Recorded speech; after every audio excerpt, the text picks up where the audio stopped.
Okay, you guys, I just have to tell you what happened at the funeral today. I think I'm going to entitle this one, Racism. Racism, just yummy to my tummy. If you've been watching my channel, you've seen that there has been like a few deaths, and it's really sad. Actually, my cousin did pass away last night, and it's been kind of tough. One of my boyfriend's friends died, and so we had to go to the funeral, and that happened today. So we had to go to the funeral today. And I had the baby looking all cute. See, he looks so cute.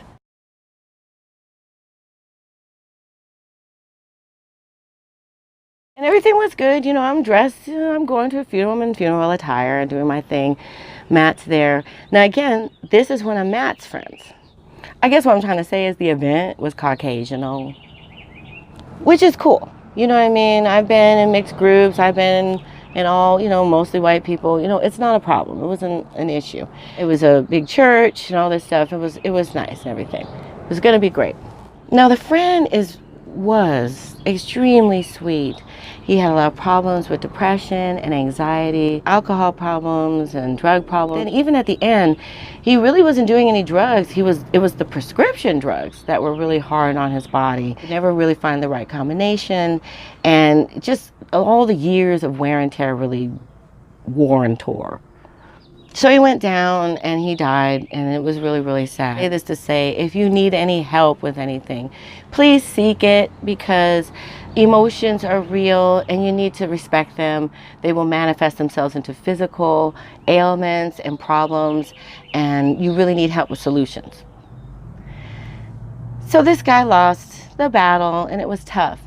And because it was, drugs and alcohol and all that, he had been somewhat estranged from his family for some time. So the funeral really wasn't a funeral of his friends or anything, so much as it was his parents' friends and people of the church. And they were probably like in their 70s, something like that. You could probably count the number of people that were there that knew him on one hand, and we were a couple of those people. So the funeral was fine. It was, it was a very nice service. The parents had really been through a lot. It's tough. If you're putting people through something out there right now, get help, because it is really hard on families. And that's, that was definitely talked about, and that's something that I will share with you as well. Get help. But everything was fine. Like I said, it was a predominantly white group, predominantly over 70s. Just a sea of white hair. It was actually kind of pretty. Anyways, I I had the baby there, and I'm there with Matt, and I get the usual looks. Who's that? Is she the nanny or the mother? This one woman actually asked me, "Are you guys married?" As I'm sitting there eating with Matt and the baby, and just because she just had to try to work out. How did I fit in there? Who are you? Basically, is always the question.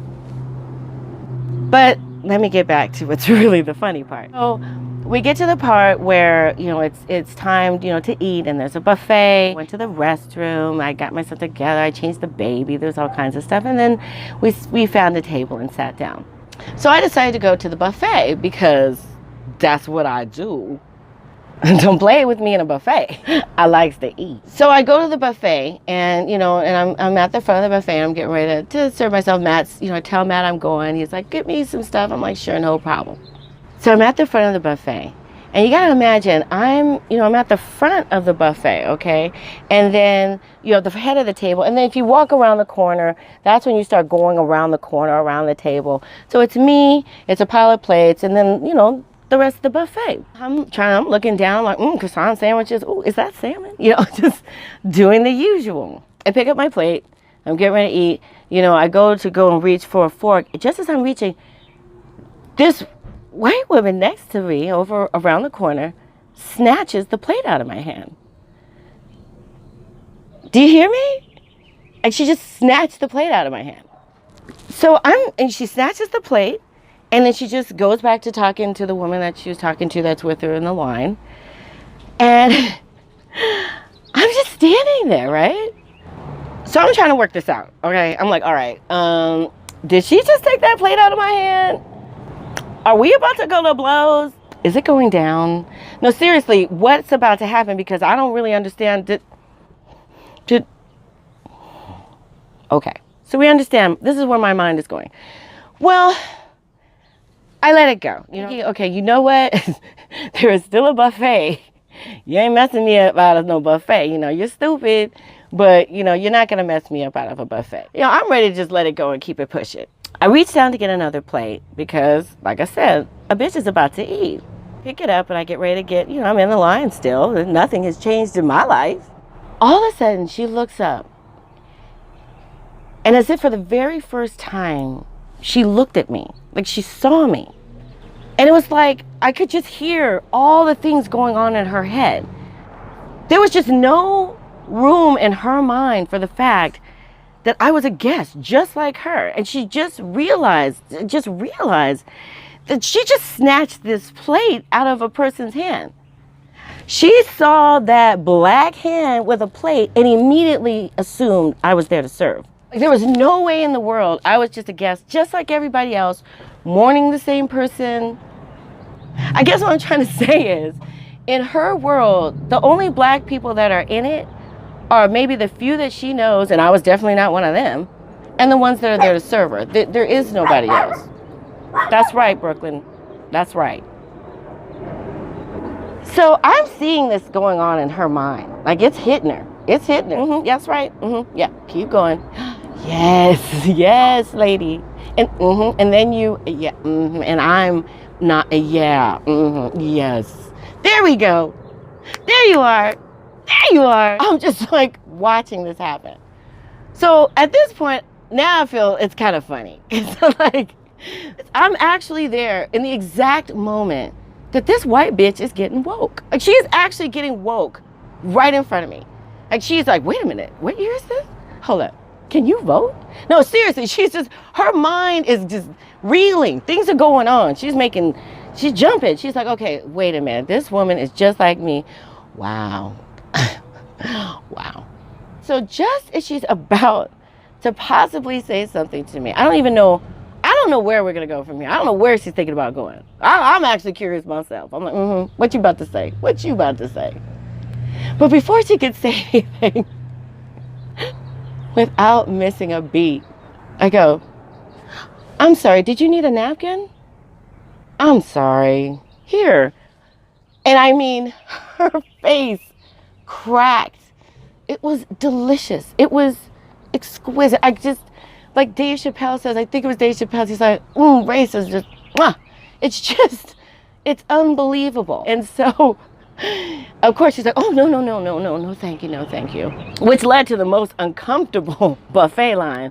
I'm not tripping, you know what I mean? But she's trying to scoot and skedaddle. She ain't trying to be in that line because I'm right behind her the whole time. Unfathomable. Unbelievable. It was crazy. You know, it's funny because every time I go places where there's predominantly white people or whatever, there's always a lot of questioning looks. People are always very surprised at the way I talk and all this stuff. There's this idea of blackness having to do with the way you talk and that kind of thing. Trevor Noah from The Daily Show said something about this that I thought was incredibly insightful. He said, black people are not homogenous. We're not the same. We never have been. We've always had different backgrounds. We've always had different experiences. We are connected by our blackness, yes, but we've always had varied ways of living and everything. It's the way that we're treated that's the same. It's the consistency of the racism that's the same. It has nothing to do with us. We're not the same. It's the racism that is. And I thought, wow, I've never even really thought about that. It is such a connecting factor as well because, I mean, it doesn't matter where you go. There's always a moment where some person, usually white, is wondering, what the hell are you doing here? You don't belong here. We're not in the same place. We don't go to the same places, and we certainly don't know the same people. Enlightening. Now, the really cool thing about this is this. When I went back and I told Matt about this, there was no question. There was no, oh, well, maybe she just thought, or, oh, no. No, he knew. He knew right away. It was not a matter of anything like that. I have to share with you something else that kind of is a part of this. When that Starbucks thing happened and the guy wrote Beaner on the guy's cup because he couldn't understand what his name was, but he could understand enough to take the order. But, I digress. I was not even saying anything to this woman. She's a lovely woman. I love her very much. She just says out of nowhere, that Starbucks thing was really horrible. And I'm like, yeah, it really, really was, which one? And and she goes, yeah, but, and don't think I'm really, being, crazy with this one, but just maybe. And then she proceeds to tell me this. She goes, well, it is a coffee shop and there are coffee beans. Well, maybe they call their customers beaners if they can't think of their name.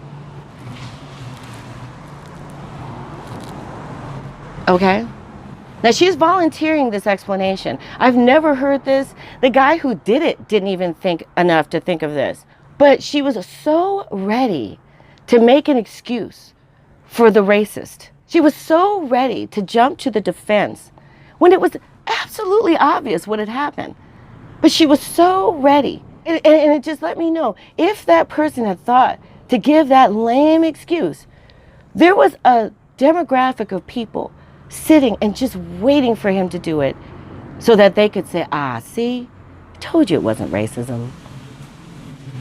So I guess what I'm trying to say is stay woke, people. This shit is real. It's not a joke. It's funny, but it's not a joke.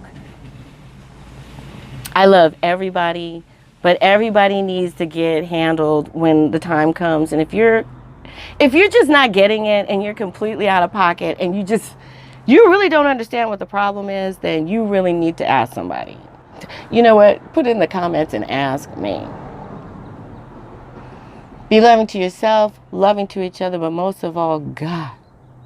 Just be loving.